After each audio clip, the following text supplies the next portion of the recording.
Welcome, food travelers. I'm Micah. And I'm Simon.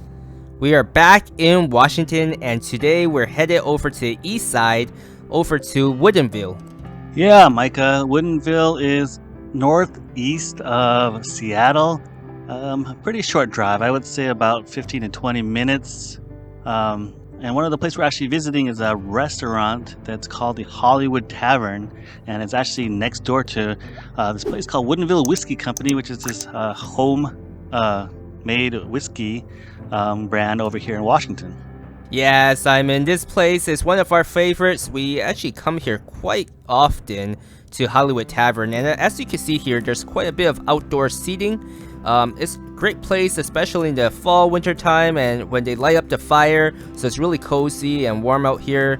It's also a great place next to the Lake Sammamish bike trail, and there are lots of bikers who come by here, park their bikes, and have a great meal here. And one of the items that we actually really always like to get is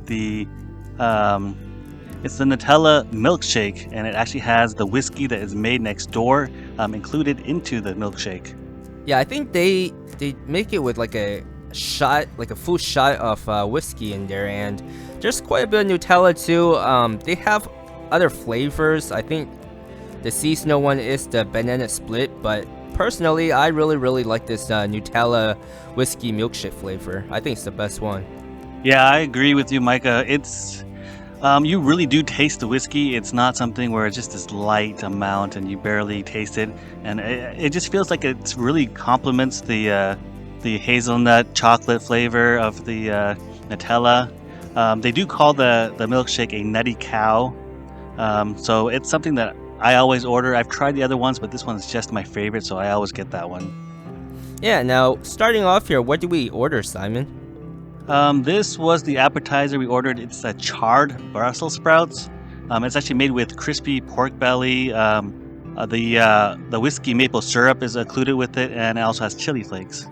And for lunch here, I think we both got the same thing. It's the chicken and waffles. I think they make the waffles a little different here from other places. It's a little bit more doughy to me. Yeah, it's a little bit more doughy, and it has kind of a little bit of a graininess to it. So it's not where you wouldn't find any texture as you're chewing. I personally don't mind it. I actually enjoy it. It kind of gives it a bit more of a crunch. So I actually do enjoy that texture with my chicken and waffles.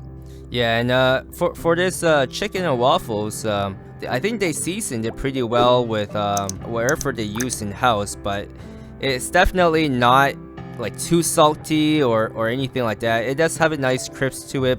Yeah, and they do use boneless strips, so if you're a person who doesn't like having to deal with bones, that is a plus. And one of the things that I really do enjoy is the butter they come with it. It's a maple butter. I really enjoy putting that onto the waffle and then pouring the maple syrup above that. And that maple syrup also includes the whiskey. So that combination is really delicious. So I definitely highly recommend grabbing those meals if you're going to have a bite over at Hollywood Tavern.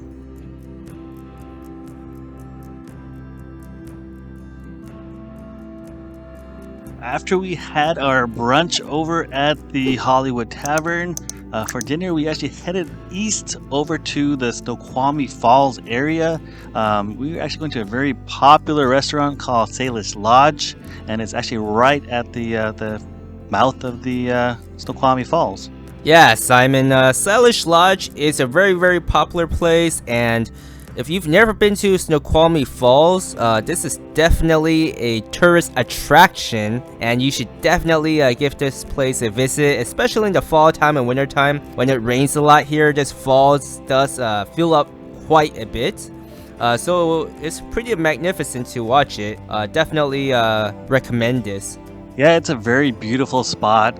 There's about, from what I saw reading, about 1.5 million visitors every year come to see these falls. And it's about a 270-foot drop, and you could actually hike all the way down to the bottom, so you get this really beautiful shot from above, and you can actually go down close to the falls below and take a look over there as well. So very beautiful. Yeah, so headed over to the Salish Lodge. This is actually a hotel, so you can make reservations to stay here overnight as well. So there's a couple restaurants here. There is the attic, which is above, and also the main dining room, which is what we have reservations for. So talking to the staff here, we were trying to get window seats. Even with reservations, that was not available for tonight. But they did say that if we found a window spot upstairs, we could sit there and order everything that we wanted from the main dining room. And something to note is during the month of September, that is their honey month special menu. And so they actually provide a lot of dishes that incorporate actually fresh honey that they have. They have honeybee hives near the lodge itself, and so they actually go and get their own honey and create awesome dishes with it. Yeah, they did mention they had a honey keeper as well, and seeing that main oil dish that they serve us with vinegar and everything for the bread dipping, they actually started off having a candle there, and it kind of just melted and mixed in together. It was kind of interesting to watch. Yeah, I completely agree with that one. That was actually a first for me, Micah. It was interesting, the I guess you call it wax or something, but it actually melted in and added flavor to the dip for the bread. And actually my first appetizer, I got a cold corn soup. That was delicious. A nice hint of sweetness, nice and creamy, very delicious. Yeah, I didn't get anything for appetizer, but we did get that amuse-bouche free by the house, and I don't really remember what that was, but it was pretty creamy.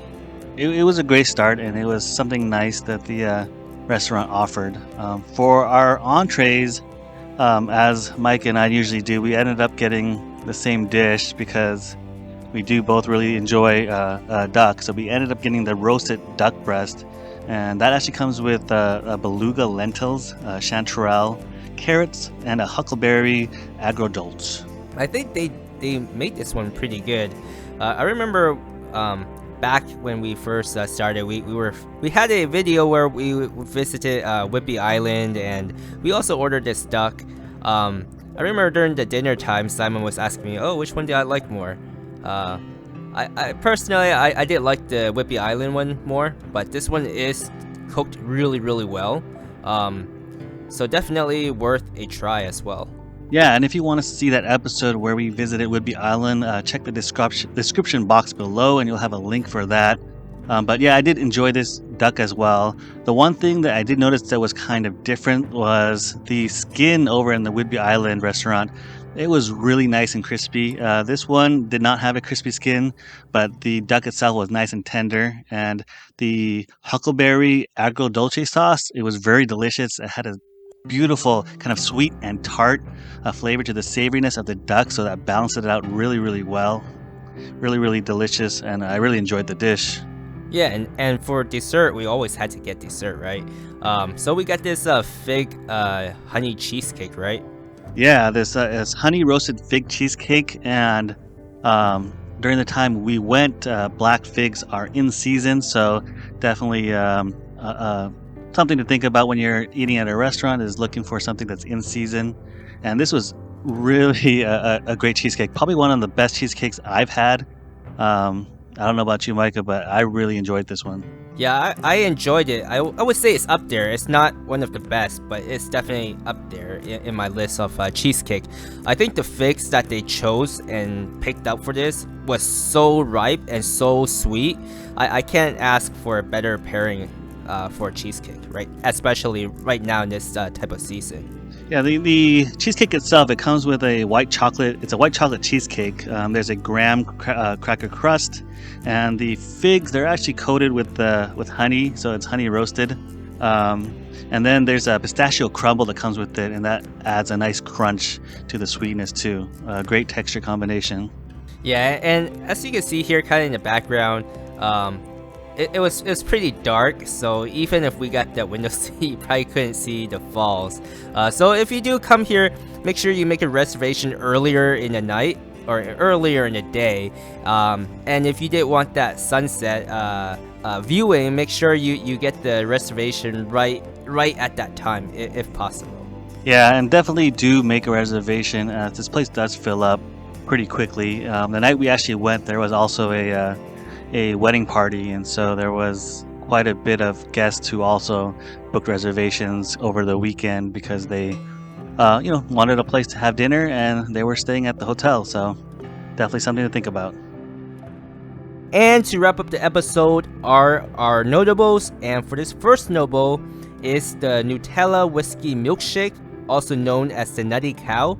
This one is very, very creamy. It's right amount of sweetness with a whiskey flavor to it. So if you're a whiskey lover and you love Nutella, you can't get a better milkshake. And for our next notable is the honey roasted fig cheesecake from Salish Lodge, a delicious special that it's offered on the month of September, and it has a great texture with fresh figs coated with honey that is produced from the restaurant itself. A delicious combination to finish off any meal. So definitely, if you are here in September, come and grab a cheesecake with figs. If you've enjoyed the content you've seen, don't forget to support the channel and hit like and subscribe. And if you want to see additional pictures of food and our travels, go over to our Instagram page and follow us there. And thanks for watching.